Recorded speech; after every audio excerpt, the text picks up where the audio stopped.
अस्सलाम वालेकुम। Welcome to my channel एमन वॉइस। और तमाम वीडियोस और अपडेट्स के लिए एमन वॉइस को सब्सक्राइब करके बेल नोटिफिकेशन को ऑन कर दें और लाइक और शेयर करना ना भूलिएगा। जो लोग मुझसे अपनी ज़िंदगी पर बीते हॉरर वाक़ियात शेयर करना चाहते हैं तो स्क्रीन पर मेरा इंस्टाग्राम अकाउंट एमन वॉइस शो हो रहा होगा, तो आप लोग मुझे वहाँ डीएम कर सकते हैं और अपनी स्टोरीज सेंड कर सकते हैं।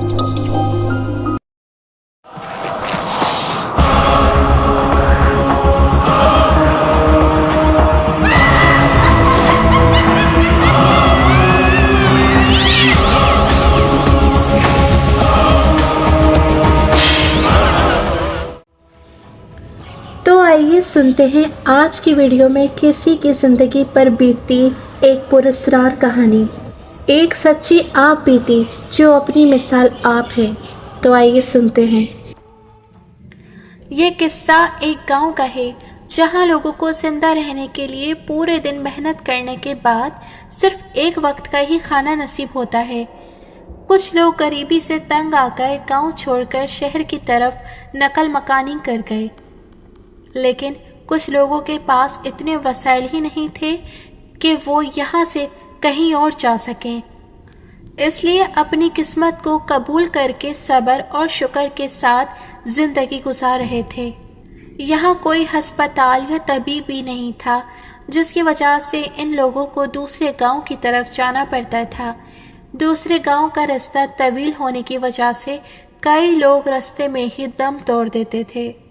कामिल भी इसी गांव का एक फर्द था, जिसकी उम्र 20 साल थी।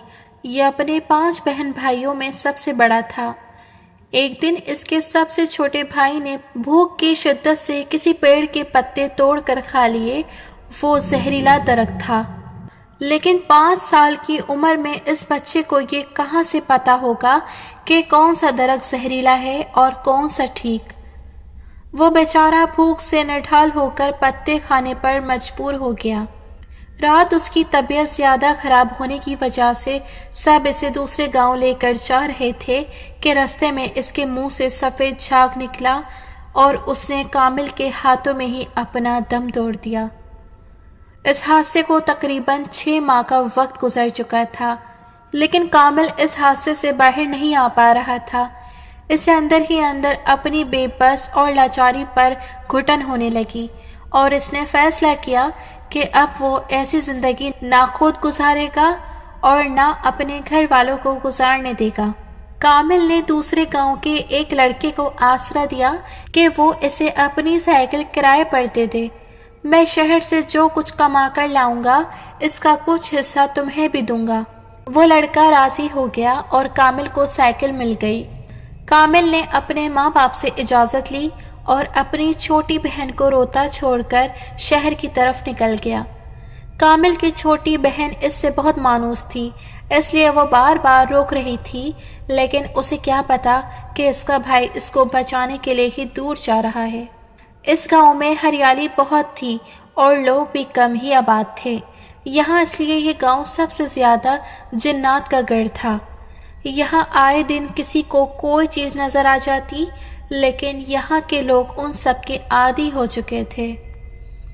यहाँ एक बात ये भी मशहूर थी कि इस गांव के कब्रिस्तान में जिन्नात का कबीला आबाद था और किसी के मरने पर ही इसे दफन कर देते थे और वहाँ कोई जा नहीं सकता था, वरना जिंदा वापस नहीं आता। कामिल फजर से पहले ही निकल गया क्योंकि रास्ता बहुत तवील था। दिन के वक्त वो वहाँ पहुँचा। थोड़ा आराम करके वो काम ढूंढने निकल पड़ा। अब इसकी किस्मत अच्छी थी कि इसका हौसला वहाँ एक प्रेस में इसे काम मिल गया। वो अभी नया खुला था, इसलिए जवान लड़कों की ज़रूरत थी। इसे माहाना 8,000 पर रख लिया गया। ये पैसे भी कामिल के लिए किसी नेमत से कम नहीं थे। ऊपर से दोपहर का खाना और चाय भी फ्री थी। इसने फ़ौरन ही अल्लाह का शुक्र अदा किया और काम पर लग गया। दिन ऐसे ही गुजरते रहे और 1 महीना हो गया। कामिल अपने यहाँ तनख्वाह लेकर अपनी माँ के पास गया और खुशी से अपनी बहन को गोद में उठाकर झूमने लगा। अब उसके घर के हालात सुधरने वाले थे। کامل نے اس لڑکی کو سائیکل کی مد میں 1000 روپے دیے۔ وہ بھی خوش تھا کہ بیٹھے بٹھائے پیسے آ رہے ہیں۔ ایک دن پریس میں کافی کام کا لوڈ تھا، اس لیے سب کو دیر تک روک لیا گیا تھا۔ کامل کافی پریشان ہوا، لیکن جب اضافی پیسے دینے کا کہا گیا تو اس نے سوچا خیر ہے، ایک دن کی ہی تو بات ہے بس، اور زیادہ پیسے بھی مل جائیں گے۔ وہاں سے نکلتے ہوئے ہی 8 بج گئے تھے۔ کامل نے اللہ کا نام لیا اور سائیکل چلاتا ہوا نکل گیا۔ اس نے سوچا ماں باپ پریشان ہو رہے ہوں گے، کیوں نہ کچے رستے پر سے چلوں، جلدی ہی پہنچ جاؤں گا۔ وہاں اس نے کچے رستے پر سائیکل کو موڑ لیا اور تھوڑی دیر بعد اس رستے پر ایک سایہ نظر آیا اور اس کے ساتھ ساتھ ہی اڑنے لگا۔ وہ ان سب کا عادی تھا، اس لیے زیادہ ڈرا نہیں۔ پھر کچھ دیر کے بعد 3 بھیانک قسم کے کالے کتے اس کے پیچھے بھاگنے لگے۔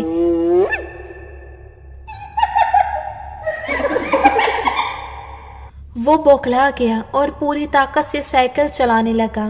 ان سے بچ کر وہ اپنے گاؤں کے قبرستان کے اندر داخل ہو گیا۔ اس نے وہاں رک کر تھوڑا خود کو سنبھالا اور پیدل ہی سائیکل لے کر آہستہ آہستہ چلنے لگا۔ قبرستان کی دیوار پر ایک عورت اور بچے کو بیٹھا دیکھا اور جلدی سے نظریں گھما کر تیز تیز چلنے لگا، لیکن اس عورت نے اسے دیکھ لیا تھا۔ وہ الٹے پیروں سے چیختی ہوئی اس کی طرف بڑھی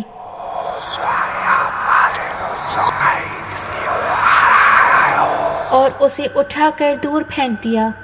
جھاڑیوں کی وجہ سے اسے کافی چوٹ لگی، لیکن وہ اپنی سائیکل نہیں چھوڑ سکتا تھا۔ وہ اٹھا اور سائیکل کی طرف بڑھا۔ اس نے دیکھا کہ اس پر وہ بچہ بیٹھا ہوا تھا اور اس کا چہرہ انتہائی خوفناک تھا۔ کامل نے قدم گاؤں کی طرف بڑھائے تو پیچھے سے اس کے مرے ہوئے بھائی نے آواز دی، لیکن کامل سمجھدار تھا۔ وہ سمجھ گیا تھا کہ یہ جنات ڈرا کر مارنا چاہتے ہیں۔ وہ آگے چلتا گیا۔ اسے یہ بات پتہ تھی کہ جو ان سے ڈر گیا یہ اس پر حاوی ہو جاتے ہیں، اس لیے وہ چلتا گیا۔ اسے سامنے وہ عورت بار بار نظر آ رہی تھی، لیکن وہ ڈر نہیں رہا تھا۔ اب وہ قبرستان سے نکل گیا۔ جیسے ہی نکلا پیچھے سے آواز آئی کہ تو اپنے گلے میں پڑے تعویذ کی وجہ سے بچ گیا، ورنہ آج تک کوئی زندہ نہیں گیا۔ وہ گھر پہنچا تو بخار سے تپ رہا تھا، لیکن اس کی ماں کو اندازہ تھا کہ کیا ہوا ہے۔ اس کی ماں نے پوری رات قرآن پاک کی تلاوت کی اور اس پر دم کرتی رہیں۔ 2 دن بعد وہ ٹھیک ہو گیا اور کام پر جانے لگا، لیکن یہ حادثہ وہ زندگی بھر بھول نہیں پائے گا۔ جنہوں نے ابھی تک ہمارے چینل کو سبسکرائب نہیں کیا تو وہ کائنڈلی ہمارے چینل کو سبسکرائب کر کے بیل نوٹیفیکیشن کو آن کر دیں۔ ملتے ہیں پھر کسی اور ہارر اسٹوری کے ساتھ۔ So stay tuned. اللہ حافظ۔